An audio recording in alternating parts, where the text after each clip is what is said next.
Les grandes nations ne naissent pas lorsqu'elles commencent à croire en elles-mêmes. Elles naissent lorsqu'elles décident que leurs ambitions sont plus grandes que leurs souvenirs. Mesdames et messieurs, bienvenue sur Afro Diaspora Media. Et je m'appelle Meja Mugisho.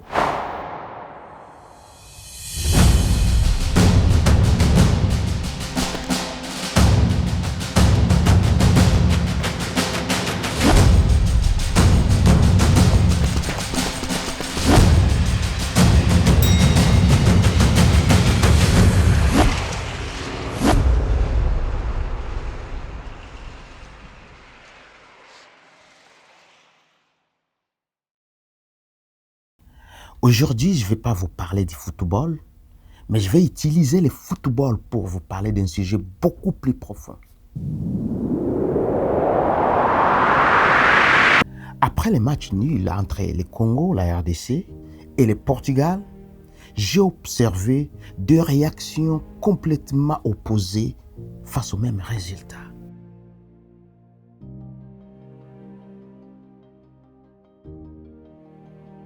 D'un côté, le Portugal est déçu. De l'autre, le Congo est en fête.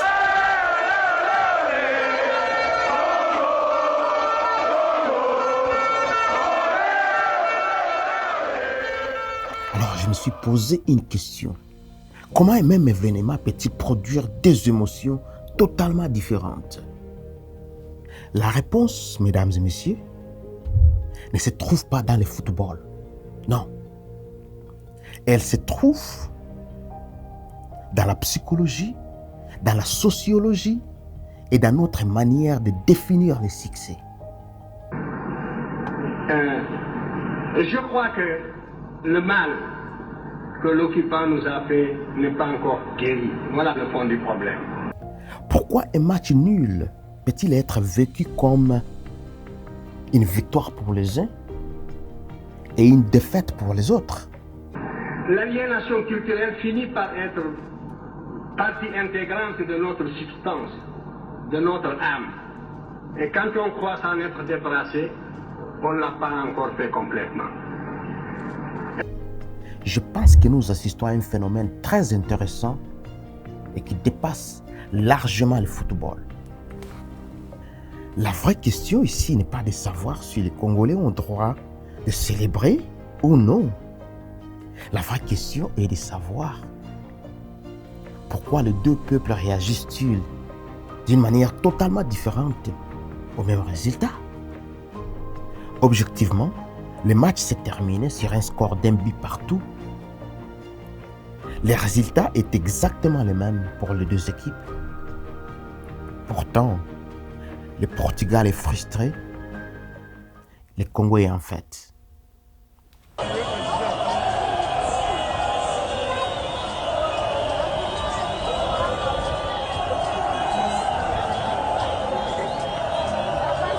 Comment expliquer cela? Et c'est ici que vous allez comprendre que la réponse est dans la psychologie, la sociologie et la théorie des attentes. Souvent, le colonisé ressemble un peu, ou l'ex-colonisé même, ressemble un peu à cet esclave du 19e siècle, qui libéré va jusqu'au pas de la porte et puis revient à la maison parce qu'il ne sait plus où aller. Il ne sait plus où aller. Depuis le temps qu'il a perdu la liberté, depuis le temps qu'il a acquis des réflexes de subordination, depuis le temps qu'il a pensé, comme appris à penser à travers son maître. C'est un peu ce qui est arrivé aussi à l'intelligentsia africaine dans son ensemble. Commençons par la théorie des attentes. L'un des principes les plus souvent en psychologie est que le bonheur dépend souvent moins du résultat lui-même que de l'écart entre le résultat obtenu et le résultat attendu. Pour le Portugal, le résultat attendu, la victoire. Le résultat obtenu, le match nul. Conséquence, le match nul est perçu comme un échec. Alors pour le Congo, résultat attendu, probablement l'échec ou la défaite. Résultat obtenu, le match nul. Conséquence, le match nul est perçu comme une victoire, une célébration, une fête.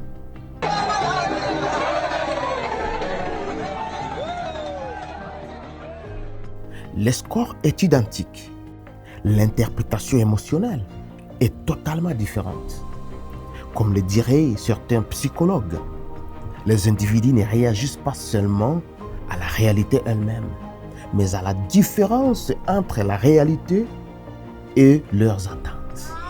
Lelo mokili mobimba oyo ebangaka Cristiano Ronaldo bamoni ndenge tofuti.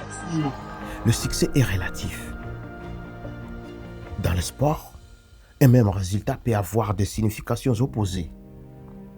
Faire un match nul avec une équipe que vous considérez faible peut être vécu comme une humiliation, mais aussi faire un match avec une équipe que vous considérez plus forte peut être vécu comme un exploit. Le Portugal ici se comporte comme ou se compare avec des nations qui visent la Coupe du Monde. Mais le Congo cherche à démontrer qu'il a une place parmi les grandes nations du football. Ainsi, un point n'a pas la même valeur pour les deux camps. Sikoyo Kongo etelemi ekomanda kolakisa bokasi na yango. Mwana Kongo esika nyonso akozala bosala ndenge hymne national na biso eloba dressons nos fronts. Makambo ya kotambola lisusu mawa ilonga te. Telemisa elongi lakisa dignité na fierté ya kozala congolais. La mémoire historique contre la réalité actuelle. Depuis plusieurs siècles, la situation de l'homme noir en Afrique n'a fait que s'empirer. Sous prétexte qu'ils étaient venus en Afrique pour nous civiliser, les premiers blancs, pionniers de cette civilisation, commencèrent par vider nos pays respectifs de leurs substances fondamentales, notamment dans la pratique honteuse du commerce des esclaves. Et déjà à cette époque, les chefs de file étaient des Portugais. Le Portugal est un pays économiquement, socialement et culturellement sous-développé. Sans cette déclaration, au moment où il effectuait un voyage en Russie, sans démographie, sans aucune force militaire, son seul record est le taux le plus élevé d'analphabètes en Europe. Et c'est ici que le débat devient particulièrement intéressant, car j'ai comme impression que beaucoup de Congolais sont en train de faire référence à la Coupe du Monde de 1974. Mais c'est ici qu'une question mérite d'être posée. Sommes-nous en train de célébrer les résultats d'aujourd'hui ou sommes-nous en train de réparer une blessure historique vieille de plus de 50 ans? Apparemment, pour de nombreux Congolais, ces matchs représentent beaucoup plus qu'un simple résultat sportif. Ils symbolisent des décennies de frustration, des occasions manquées, un désir de reconnaissance internationale, mais aussi une revanche symbolique de l'histoire. Apparemment, nous avons une grande histoire avec le Portugal. Écoutons un peu ce que Mobutu avait dit sur le Portugal. Sous prétexte qu'ils étaient venus en Afrique pour nous civiliser, les premiers blancs, pionniers de cette civilisation, commencèrent par vider nos pays respectifs de leurs substances fondamentales, notamment dans la pratique honteuse du commerce des esclaves. Et déjà à cette époque, les chefs de file étaient des Portugais. Le Portugal est un pays économiquement, socialement et culturellement sous-développé. Sans cette déclaration, au moment où il effectuait un voyage en Russie, sans démographie, sans aucune force militaire, son seul record est le taux le plus élevé d'analphabètes en Europe. Ici, on ne célèbre pas seulement un point. On célèbre ce que ces points symbolisent. De leur substance fondamentale, notamment dans la pratique honteuse du commerce des esclaves. Et déjà à cette époque, les chefs de file étaient des Portugais. Le Portugal est un pays économiquement, socialement et culturellement sous-développé. Alors, je peux vous dire que pour beaucoup de Congolais, ces résultats représentent la dignité, la reconnaissance, la fierté nationale, la preuve que le Congo peut rivaliser avec les grandes nations. Une question importante. Sommes-nous encore en 1974? Et c'est ici que je voudrais proposer une réflexion différente.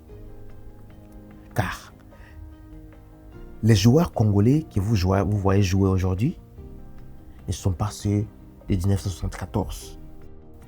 La majorité d'entre eux ont grandi en Europe. Ils ont été formés dans des académies professionnelles. Ils évoluent dans des clubs. Ils bénéficient des méthodes d'entraînement, des formations qui sont modernes. Alors, de quoi est-ce que nous parlons? Est-ce que nos attentes doivent vraiment être celles du Congo de 1974 ou soit du Congo de 2026? Ce n'est pas une critique, c'est juste une réflexion. Ne dites pas jeunesse, jeunesse. Parlons donc des chefs d'État, c'est autre chose, des adultes là qui dirigent l'Afrique. Mais vous, pour vous, la pureté absolue, c'est la jeunesse. Ils sont purs, ils vont faire ceci, alors que c'est les plus retardataires. Si je compare la jeunesse africaine, d'après vous, et la jeunesse japonaise, faites la comparaison.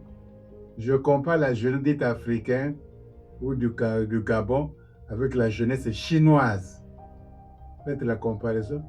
Je compare la jeunesse du Cameroun avec la jeunesse de l'URSS et de la Russie. Faites le truc. Quand je compare la jeunesse allemande avec la jeunesse de la Guinée équatoriale ou du Tchad ou de l'RCA, faites la comparaison. Quand je compare la jeunesse française avec la jeunesse du Gabon, faites la comparaison. Hein? Quand je compare la jeunesse de ceci, vous voyez bien que c'est la nuit noire. La différence entre la fierté et la satisfaction. Je crois que c'est peut-être le point le plus important. Nous devons être fiers, oui. Mais attention à ne pas confondre la fierté et la satisfaction.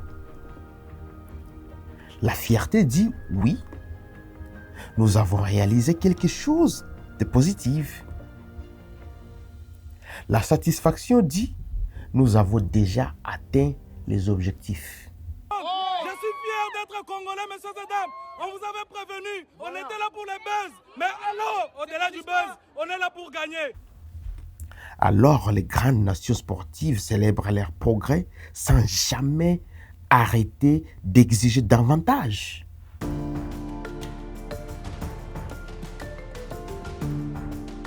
C'est que la frustration du Portugal peut nous enseigner. La réaction du Portugal peut être la leçon la plus importante. Pourquoi les Portugais sont-ils déçus? C'est ça la question. Les maîtres est déçu.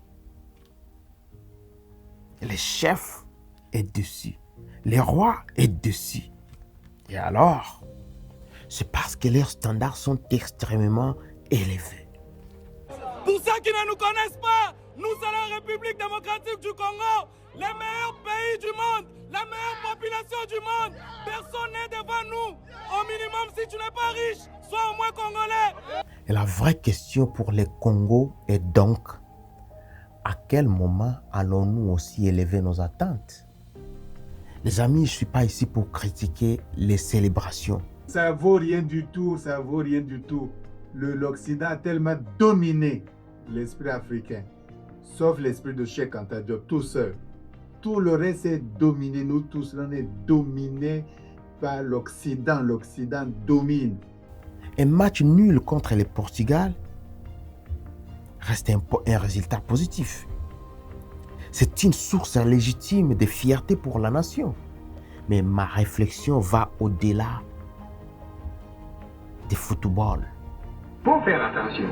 Moi, si je n'étais pas intimement persuadé de l'égalité des races, si je n'étais pas intimement persuadé de la capacité de chaque race de mener sa destinée intellectuelle et culturelle, mais je serais déçu. Que ferions-nous dans le monde s'il y avait réellement cette hiérarchisation intellectuelle? Mais il faudrait s'attendre à une disparition d'une manière ou d'une autre. Je crois que chaque nation arrive un jour à un carrefour où elle doit choisir entre célébrer sa participation ou poursuivre l'excellence. Et c'est ce qui constitue l'initiation. Qu'est-ce que l'initiation? C'est le fait de suivre les leçons d'un maître. Le Congo peut être fier aujourd'hui, mais la grande question reste celle-ci. Demain, continuerons-nous à célébrer le Nil contre des grandes nations, ou nous allons arriver à un moment où nous allons commencer à exiger des victoires contre elles?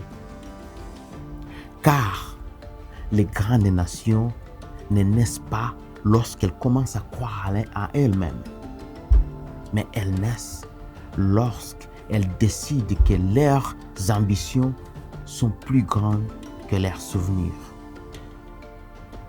Je vous remercie.